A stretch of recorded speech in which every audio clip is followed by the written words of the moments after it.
Hello and welcome to the Power of Africa Conference 2022. My name is Ambassador R.J. Mahdi of the State of the African Diaspora, and I'll be your moderator. Today's theme is improving access to quality public education and boosting academic performance for the development of Africa. Today, we're going to hear from several distinguished guests on this topic, and I'll be introducing them right now. The first of our guests is Dr. Solomon Tenchin.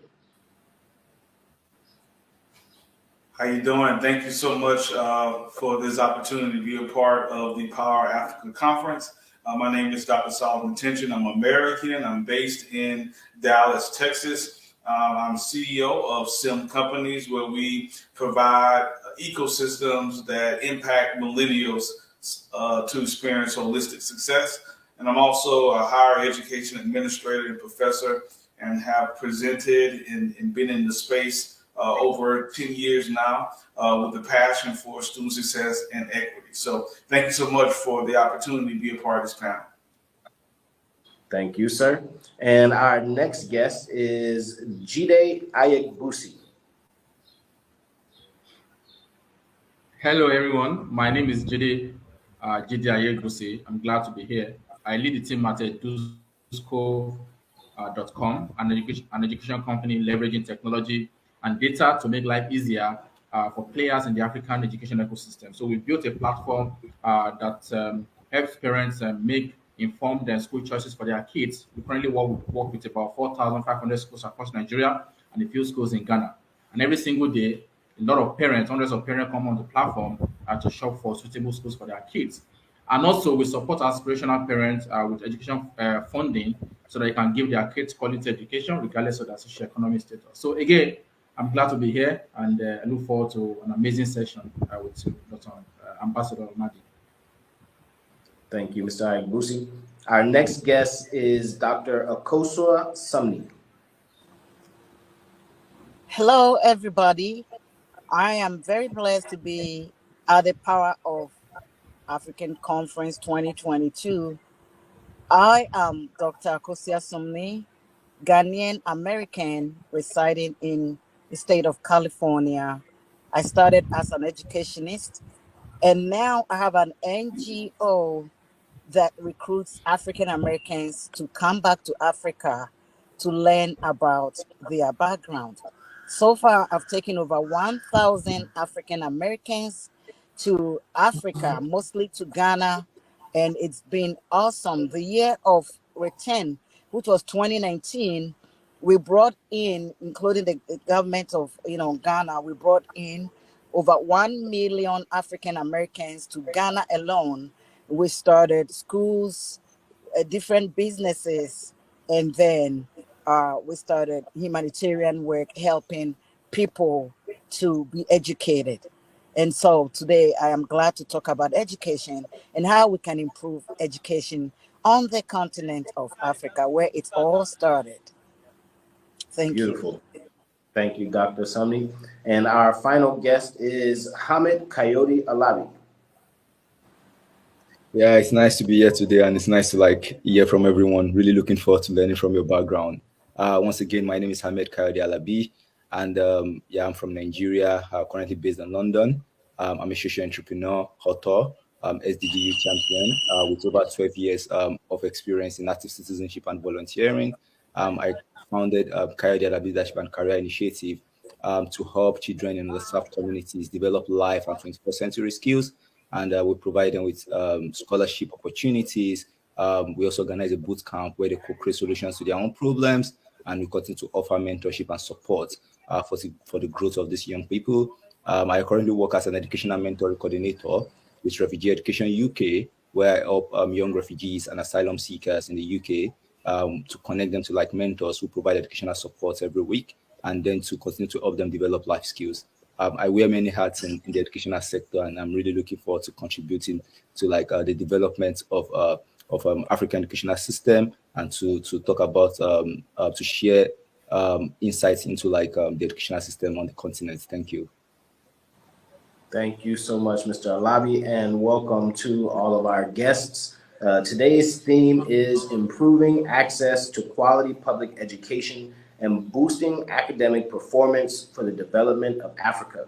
I'll be asking you each a series of questions, and then we'll give the rest of the panelists an opportunity to reply. My first question is to Dr. Solomon Tention. What are some strategies to boost academic performance within higher education settings? Yeah, so I think, thank you for that question. I think some of the strategies is to first, take an assessment of what students' needs are, right? Take a full assessment to understand where the learning gaps, what are the issues, what are the challenges. I think that's the first step that we as leaders have to do. And that will give us a good scope on the services and support that we need to offer. And I think when we begin to develop those services, we've got to equip the staff members and mentors who are working with students to actually provide the level of service that's needed for students to be successful. And then we've got to provide students with equitable access to those services as well. And so I think that all three, the assessment, the training, and the access, all have to kind of work together to improve the academic performance among students in higher education settings. Thank you so much. Do any of the other panelists have anything to respond to that question? What are some strategies to boost academic performance within higher education settings?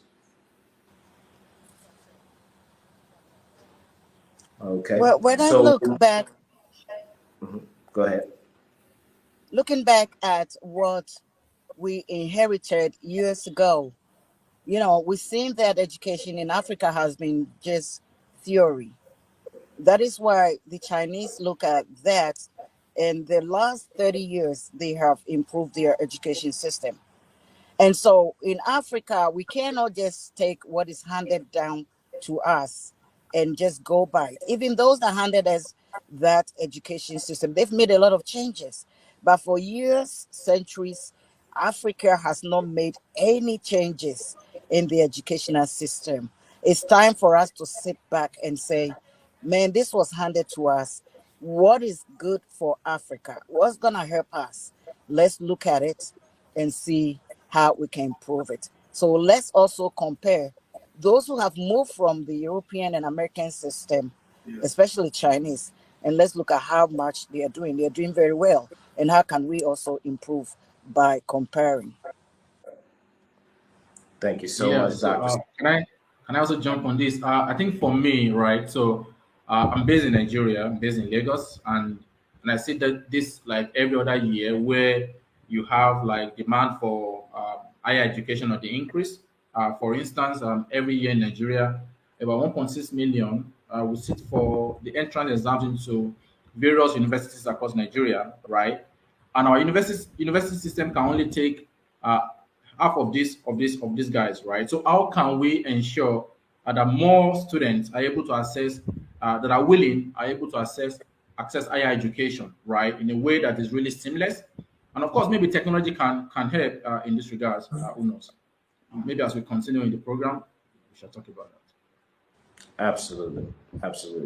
So my next question was actually for Mr. Jide Ayagusi. And so my question to you, being based on the continent, is what is the current state of education in sub-Saharan Africa? Yeah, so I would say it's abysmal, right? So it's very sad. When Dr.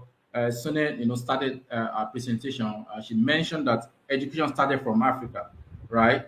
And it's so sad that the situation of education on the continent has not really improved in a way that we can be proud of, right? So when I was growing up, I had a very terrible elementary secondary education, right? And I was thinking that maybe when I become an adult, the situation will change. But it's getting worse, right? So by the day, right? And that's really very sad. The quality is nothing to write home about for very many of our public education system, right?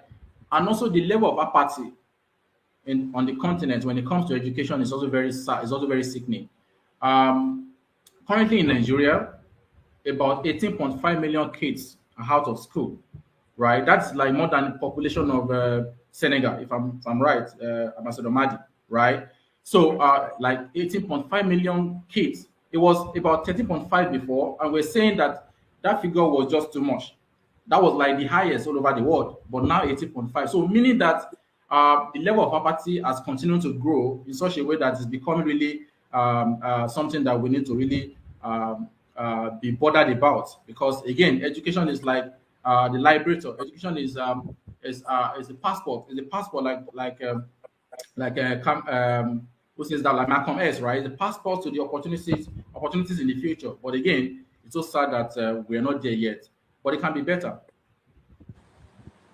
Thank you so much. My next question is for Hamid Coyote Alabi.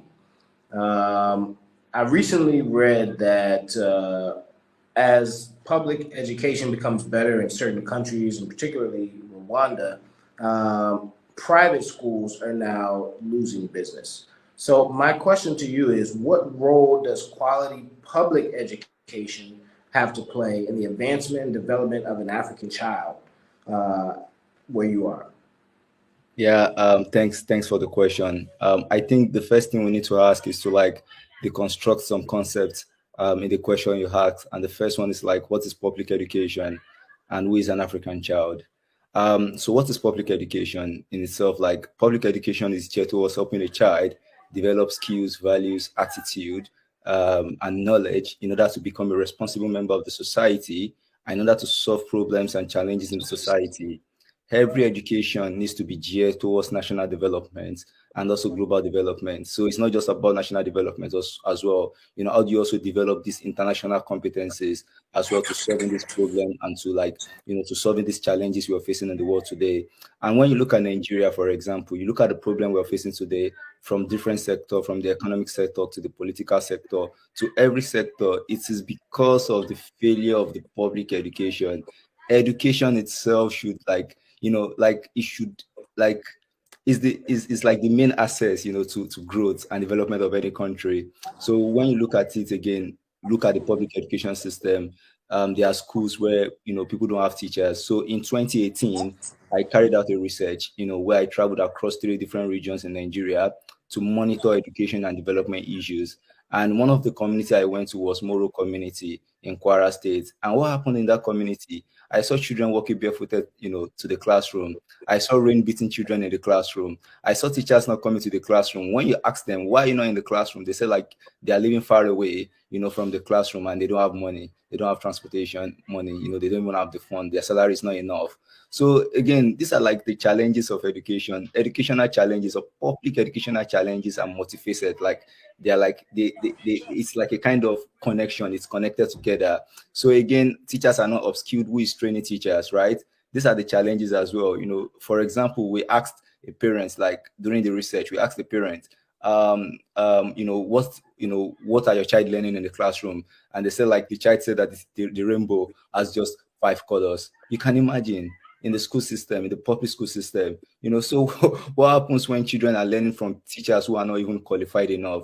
There was also a research carried out in 2015 by ESPIN. And during that time, during the research, you know, they measure teachers, you know, they measure teachers. And I think about over 80,000 teachers that were measured, only 0.03 of those teachers scored 80% and above. So you can imagine, in just basic English literacy, they assess them on basic English literacy and maths. And only 0.03% scored 80% and above. This is the basic lowest level. So what happens to our children if you can learn the basic literacy and numeracy skills that would prepare you to develop higher order cognitive skills or advanced skills for the future? You know, then what happens to the future of work? What happens to, you know, we developing students who can solve problems and challenges now today, the world that is driven by technology, the world that is driven by innovation. So there's a problem with the public educational system. That's one. Now, who is an African child? Now we need to go back to the basic. Who is an African child? An African child naturally is intuitive. They want to learn. They are curious. But does the school cover this curiosity? So I could recall, I grew up in Makoko. Makoko is one of the largest slums in Africa, right? Largest floating slum in Africa. And during those moments, growing up, I go to the back of our house. I'll pick boxes I want to make cars, with boxes. I want to make crates, I'll pick pieces of machines that were thrown away in the dump sites at the back of my house. I want to make machines. I want to build houses. Like I had all of this, creative mindset. But I go to the school, nobody cares. Nobody cares about my creativity. So there's a need to take things back to the basics to ensure that we have teachers, qualified teachers who can, teach our kids. And you can't raise qualified teachers when you don't create incentive in the educational system. If I keep going, I might keep talking, but I think I will just pause here because incentive in education is another thing that we need to talk about, and why we need to. We'll come back to that as one of your next questions. Great. Yeah. Thank you so much. Thank you so much for that passionate answer. My next question is for Dr. Sumney. As we see many African youth seeking to leave the continent, particularly for professional opportunities, what educational system will best prepare and convince African graduates to stay and work on the continent? Right. You hit it. Because, I started teaching in Ghana, and then I taught in Nigeria, Christian Council of Nigeria. Then I've taught in America, California, Moreno Valley, and Riverside counties. And so I can compare the system. Why is it that we have this exodus of young people leaving for overseas? What can we do? I bring back questions to African educators.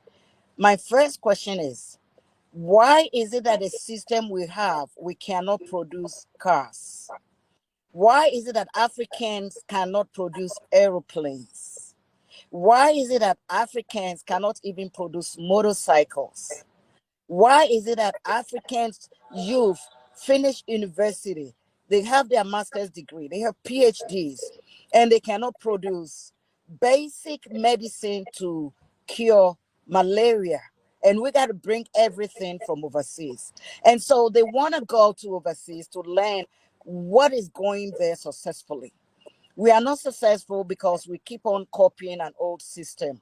We got to bring skills. I remember I sent a proposal to the government of Ghana some years ago, and I told them that wearing our African clothes, it's even innovation. And when I gave the proposal to him, he mandated that every Friday we should wear African clothes. I was very happy. It created a bunch of skills, innovations for Africans, and they were able to produce clothes for Westerners, for the people in Europe and people in China, the troop in Ghana to buy designs. Then I took another proposal 5 years after that to the president that was on. I said, why do we have secretariatship in polytechnics? Why do we go to poly and we are only training managers?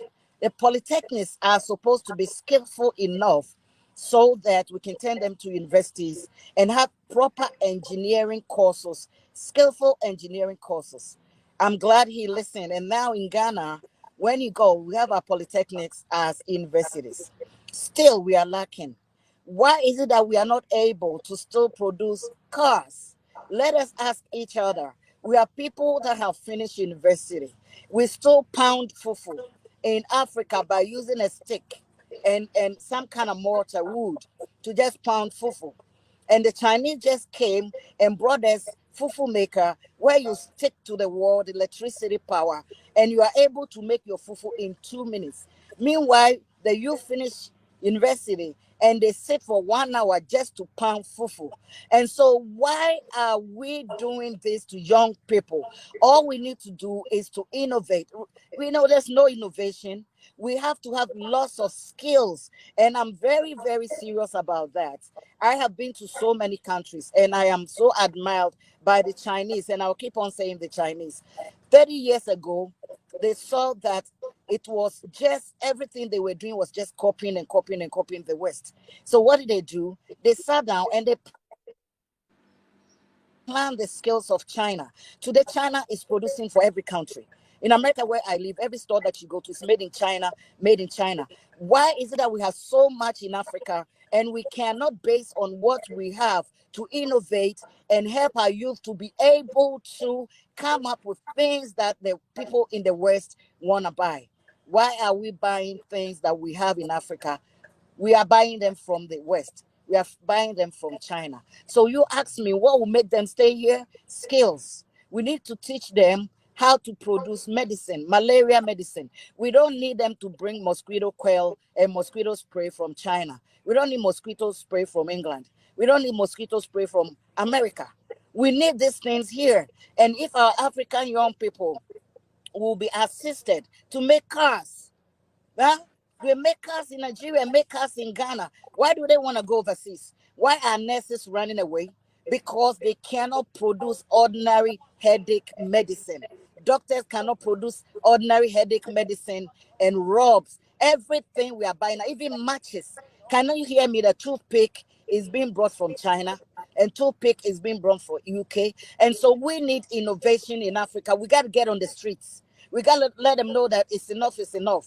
And our young people need to be skillful so they don't look at overseas, because it's not easy to live in overseas. It is terrible to live in overseas. And when we come to our countries, it's the best place to live in the world is Africa. The best resources are in Africa. Yet we don't help our youth to be innovative, to be creative, and all we need to do. Why are we speaking our language to create everything? You know, I went to the Minister of Education just recently. I came to Ghana. And he was telling me about people who can't speak English. Who cares about English? Chinese don't speak no English. Chinese don't speak English, yet we buy their products all over the world. So if we just go and learn grammar and speak grammar, what are we gaining? Our youth are not getting grammar. That's not what we need. We're not going to eat grammar. We got to produce. We got to be innovative. We got to teach the young people to create. Let's help them create cars and let them buy the cars in Africa. Let's buy made in Africa. When we buy made in Africa, our young people are ready to stay in Africa and make the money. I just want to quickly add to what Dr. Akoso has shared. And I think these are really, really important points that she has raised, really powerful points. But I want to take us back to what I think John Dewey said. He said education cannot work on its own. No, Emile Durkheim, a renowned sociologist, educational sociologist. Education cannot work in embryo. It's connected to all other sectors.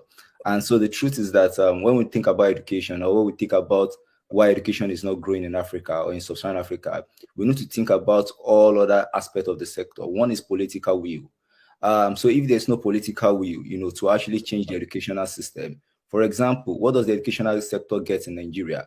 The educational sector in Nigeria gets just 5% of the budget, and UNESCO recommended 25%. So how do people want to innovate or create? So how do teachers even want to teach? Or how is there going to be incentive, for growth on the continent, right? So again, the political will is a challenge. Number one, when you look at political will, you also need to think about the economic will as well. So if there's a political will, there's also there's a need for money, right? So how much money are we putting in education? How much money are we investing in technology? Even the labs in University of Ilorin or other universities, how much materials do they have for people to create? It's not that people are not innovative. I mean, I've seen young people who are creating cars, but who is funding those cars? Who is upping them? And the truth is that we also should not forget that the Westerners are likely to be part of the problem as well.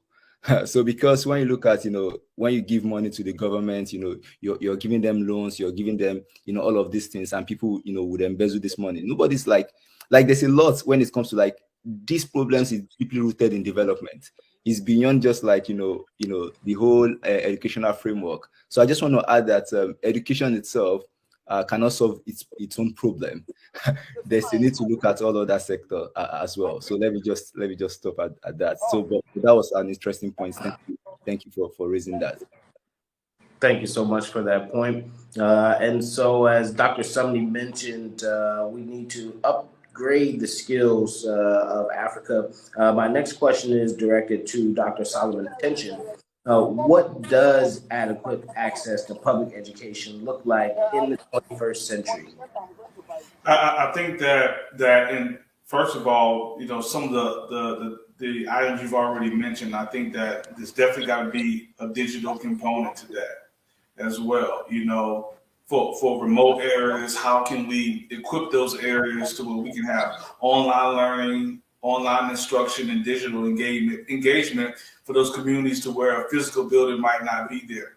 I think that also there's got to be programs set up to where we can help fund building of new schools, right? And fund transportation to those schools as well, with adequate meals and then also, similar to what we're trying to do here in the U.S., create this ecosystem to where not only can the students get the support that they need, but also the parents as well, because sometimes the parents lack some of the same skills as kids, and so you got to serve them both. So I think that the third component is that access is going to be tailored to also the training of professionals and the training of teachers as well, who can ensure that they are actually meeting the needs of the learners. And so I think those are, in the 21st century, I think that's what equitable and access to education is going to look like. Beautiful. My next question is to Jide Ayegbusi. What would you consider to be the critical problems bedeviling our education systems, and what solutions can we look forward to? Thanks a lot, Ambassador Mahdi, for that very beautiful question. So when you take a look at the problems in the education space, right, you discover that it's hydra-headed, right? When you're trying to solve one, right, another one springs from somewhere. But what I've done over time is to narrow down the problems into two, basically, right? One is that of access to education, and the other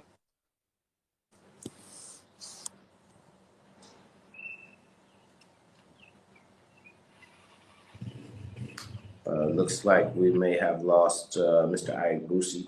area is abysmal, right? It's very sad, and it's very high. 18.5 million out of school. And why do we have 18.5 million out of school? I just wanted to show that you can hear me, Ambassador Mahdi, because I don't know, my internet is acting funny. Yeah. So why do we have problem around access? Poverty is one of the reasons, right? So you have in the country where like 80% of the population are wallowing in abject poverty. So what comes to mind most times is not education. So you can't be hungry and be thinking about education, right? So you have in the northern part of Nigeria where like the vast majority of those kids are very hungry. They're looking for food and they have to go out to go do what they call almajiri, right, in the north, to fetch money and be able to feed themselves, and even sometimes bring something home to the family. Another reason why we have like a larger number of people out of school is because of religion as well. Like so we in certain part of the country in Nigeria, for instance, you have where a certain religion believes that Western education shouldn't be tolerated, right? In fact, it's the basis for some of the crisis that we have in that part of Nigeria as I speak to you, right? So they constantly talk against Western education. So meaning that the vast majority of this is when they hear when they hear from well many people that education is bad, then they want to turn away from it. So that's access, right? The other one is quality. So there's something that UNESCO calls learning crisis. So you have majority of the kids in schools that are not learning, right? So you have like Kayode said earlier, I think more than 60% of the kids would be out of primary school and they will not be able to read or write, right? So a learning crisis is one of the issues that we have in our education system, where even the guys that are in school are not learning. And why do we have such problem?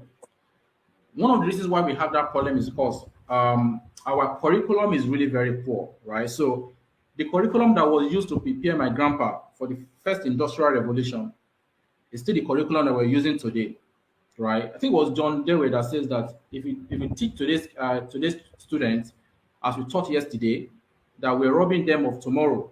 So you cannot be using the fourth the first industrial revolution kind of curriculum to teach the kids that are supposed to face the fourth industrial revolution, take it by the horn, right? So, so curriculum is one of the issues. The other one is that the guys that are even delivering on this bad curriculum are not passionate about the job. I mean, the teachers, right? So you've got folks who are teaching but are not passionate about the job. And why do we have this, right? The level of funding in the space is very poor. So teachers are not well paid in Nigeria. So you have the guys who take up teaching job as last resort. So like there's no job anywhere. So the next thing I can do to fend for myself is to go teach, right? And also teaching as a course, I mean, education as a course in some of the universities that we have in Nigeria is also like a course of last resort for many of our students. So you have guys who want to study, say, medicine, law, or any of these, high-rated courses, as it were, and they're unable to pass through. So the next course that is available is education. So you're getting more people that are not interested in the courses into those departments, and those guys are going to be out of school to deliver on that very bad curriculum.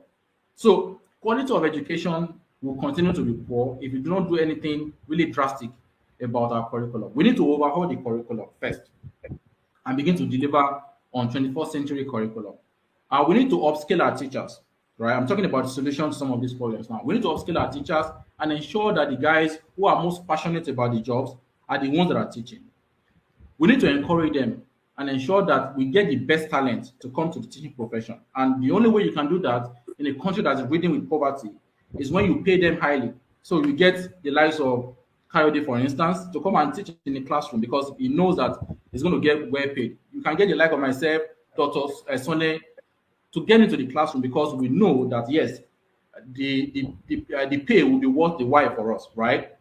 So the other solution that I see is that of using technology, right, to democratize access. And frankly speaking, quite a number of innovations or innovative ideas are springing up on the continent where people are now leveraging technology to ensure that more people are accessing quality education and ensuring that the curriculum that are embedded in those technology are very good and at par with any content anywhere in the world. And one thing that COVID has taught us is that you can be anywhere in the world beyond the four walls of the classroom and access content, education, right? You can be in the village and access education. But one problem again in Nigeria or in West Africa is the fact that a number of people are not able to afford some of these devices, right?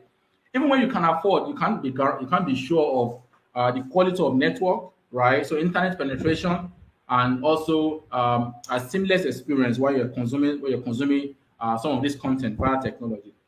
So having said that, right, I think that all hands needs to be on deck, right? So the government, the organized private sector, all of us need to come together to ensure that we take education to the next level and change the narrative. We cannot leave education in the hands of government alone. The funding has been very poor. I mean, someone said it earlier on. UNESCO says 26%, but every single year in Nigeria, we do less than 7%. That cannot take us anywhere.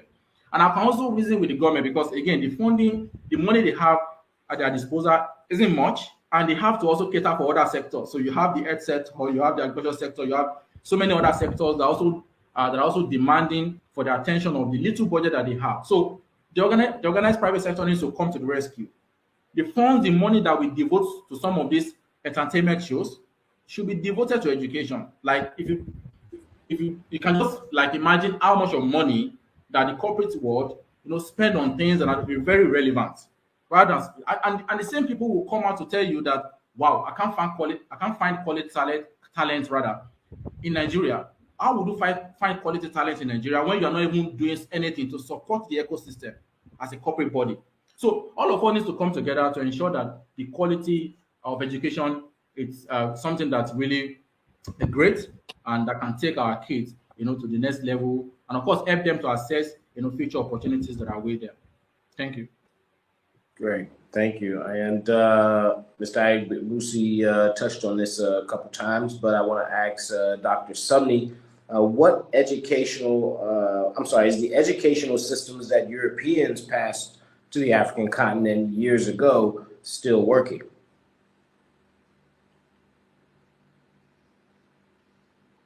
I think you're on mute. Dr. Sumney, we can't hear you. You're on mute. Okay, yeah. Thank you very much, Ambassador. It's not working. It's not working. One of the things, the styles that I don't like Africans using is when you go to the classroom, because I've been a classroom teacher for long. You see the children sitting in rows, and the next row sitting behind the other row. It does not help. When I taught in a school in San Bernardino High School, the children were sitting in circles, a round table, and you have so many students sitting, and students were teaching students, and we have student leaders, and the students are able to understand instead of sitting in rows and copying from each other. The thing I have seen when I went to Rwanda, I was very, very impressed by the education system.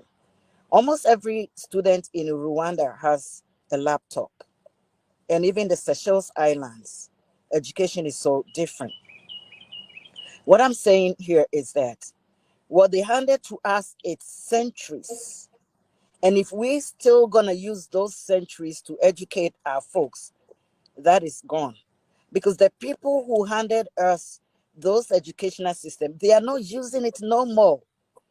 They have come up with different educational systems. Even if you look at the Italian Montessori system, where children are teaching children and raising leaders, that's fantastic. I came to Ghana and I established a school. You can find it online, Mission Africa Institute of Technology. And within 5 years, I trained over 10,000 people in Cisco. Everyone in my school, 99.9%, got jobs. Here we have people who are still using the old system in our best universities, as we call them, and they are still going around. They have files in their armpits looking for jobs, and they cannot be hired. Every year, we have over 1 million Africans who graduate from different universities going around with their CVs and cannot find jobs because they keep studying the same old system. But if we look at other universities, you heard of Massachusetts School of Engineering or Polytechnic. You've heard of all these schools. Pomona Tech, Pomona Technology. The things that they are learning is so different because they have moved away from the old century system and they have developed their own curriculum.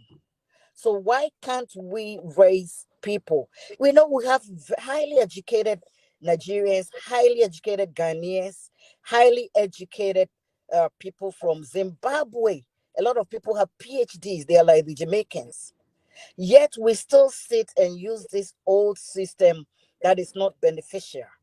And I will still come back and say that when I went to Rwanda and the Seychelles, they are using their indigenous language at least till you leave middle school. Then they use the Creole, the French, the English to mix. So the basis of their education is their own language because, you've learned that language from the home. But, the old system that the Europeans gave, they say don't speak vernacular. Why would you come to my country and tell me not to speak vernacular and not speak my own language? Even as we are sitting here on this panel, there's some things we cannot even describe in English. But if we have to speak it in Twi, in Yoruba, in Igbo, in Ashanti language, we will best be able to describe it. We cannot continue using the system that was handed over to us by the Europeans and the Americans. I went to school in America, but I made sure I searched and I chose what would help me. Why I got ahead? It's because I added skills. Those are the new innovations. They are skills. Let's go back to our villages in Africa, where they were using this basket weaving to even catch crabs in the river. Those are all designs. Our parents started with homemaking, seamstressing. Today we take it up from Paris, from Canada, and we call them designers and designing. This thing started from the home, and a lot of people have made a lot of money in that. The old system is over, and we cannot continue with that old system. Let us come and apply some of our basic knowledge, our basic languages, our basic Yoruba, Tree, Ashanti, to teach these children, and also teach some of this. Do you know dance? Dance, that is, even we look at as dance in Africa. People are using that to make lots of money overseas. And all these things are things that we have incorporated in our systems recently because they were not allowed. The old system, let us go around as we are sitting on this panel for our governments to know that we cannot go ahead and bring the same European and American system they have abandoned and continue to use them. It is to no credit. Some of it that is useful, we can maintain, but about 75%, we got to get rid of and incorporate our own African skills. Why is it that the Chinese are coming to Africa if it's that bad? If it's that bad, why are the Indians coming? If it's bad, we're not going there, they're coming because there's something very beneficial here. And until we like our own and promote our own, we're going to continue with this slavery mentality, what we call educational slavery. That's what we are carrying. And we need to get out of it. Thank you. Yeah, I want to make a quick contribution, Ambassador, if I can. Because as an American, just listening to all the concerns, I think there's a couple ways that we need to strengthen the relationship. And first, I think, our universities need to partner with your universities to understand what are the training needs, right? And how can we share best practices, right? How can we better equip, whether that's through training and in funding, to help ensure that your teachers on the ground can provide the quality and there's funding opportunities to perhaps upscale pay. I think there's a conversation there. I think that also we've got to get more representatives from Africa, from countries, to be involved in the professional networks on the American side, similar to me, to hear what those needs are and to really strategize on how we can help, right? Even me thinking about some of the ways that I want to get more involved in Africa, just listening to some of the things that you guys are doing, I think that's very helpful. So I think that it's really important that we share best practices. We come up with agreements to where students can get educated from our universities through those types of programs, as well as they already are, but really strengthen that, upscale that, offer programs in countries as well. So I think it's time for us to really start to collaborate, have the discussion, share best practices, so that the goals of Africa in terms of improving in education can be obtained. Absolutely. And thanks so much for that follow-up. Our final question for this session goes to Mr. Alabi. Mr. Alabi, my question is, what is the relationship between the public education and the jigsaw puzzle? How do we complete a piece that is yet to be unknown? Yeah, thanks for the question. And one of the things that I've learned from this conversation is that we're all working to complete a piece of that puzzle. So Dr. Sumney is doing really great work with bringing in Americans to also support African Americans to support the educational system. Jide is using technology to advance the educational system as well. That's like a piece of the puzzle. So everybody are coming together to complete a piece of the puzzle, and that's what Jide is saying about public-private partnership and also the work of the third sector as well. So when I talk about public education and the jigsaw puzzle, when you look at the jigsaw puzzle is like different pieces coming together to form a whole or to make a puzzle. And the truth is that when you look at education is just like a jigsaw puzzle, right?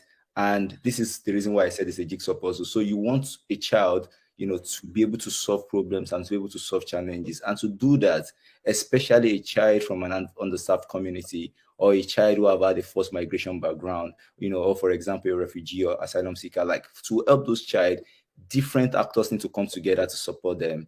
And one, first and foremost, the government need to provide like qualitative education, right? By providing the atmosphere, the right classroom to teach. The teachers also in the classroom have to play their roles.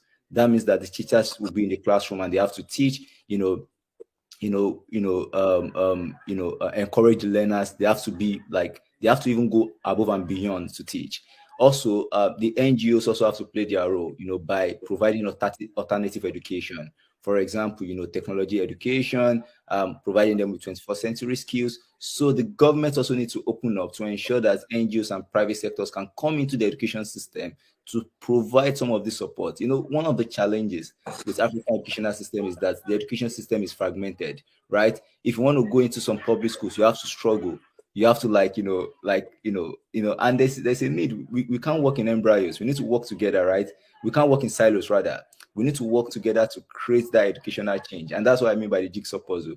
Everybody coming together to support a child. Let me give you an example of a child that we supported, to write a JAMB in my NGO recently. You see, this child, she wants to write the JAMB, but we even enrolled her in a tutorial center. She doesn't even have the money to actually go to the tutorial center, right? And she doesn't even have the money to even go to a JAMB center. So we need to provide her the money, right? Our parents was not even interested in her education as well. The parents also being a part of the puzzle as well. So they are like, you don't need to go to education, you just need to get married, right? So again, opportunity cost for getting married is higher than even going to school, right? So again, the need for to get parents to be engaged, right? So again, parents playing a piece, of that jigsaw puzzle, and also the child, the readiness to learn. Because if the child is not interested in all the intervention, there's nothing that would happen. So the child also playing a role to complete the piece of the puzzle. So when you look at the jigsaw puzzle, it's different people coming together to support a child, to help a child to complete a puzzle that we don't even know. We don't know what the child will be in the future. We don't know what they will create. We don't know where they will go to. We don't know where they will lead. So everybody coming together, playing their role to complete a piece of the puzzle. And that's why I mentioned the jigsaw puzzle and public education. I think I'll have to stop here. Thank you. That's a perfect way to end the session. I think the jigsaw puzzle is the ultimate solution to bringing education together as a community and collectively. We thank all of our panelists for joining us today on this session of improving access to the quality public education and boosting academic performance for the development of Africa. We thank you all for joining us here on the Power of Africa 2022. And we will see you all soon. Thanks a lot.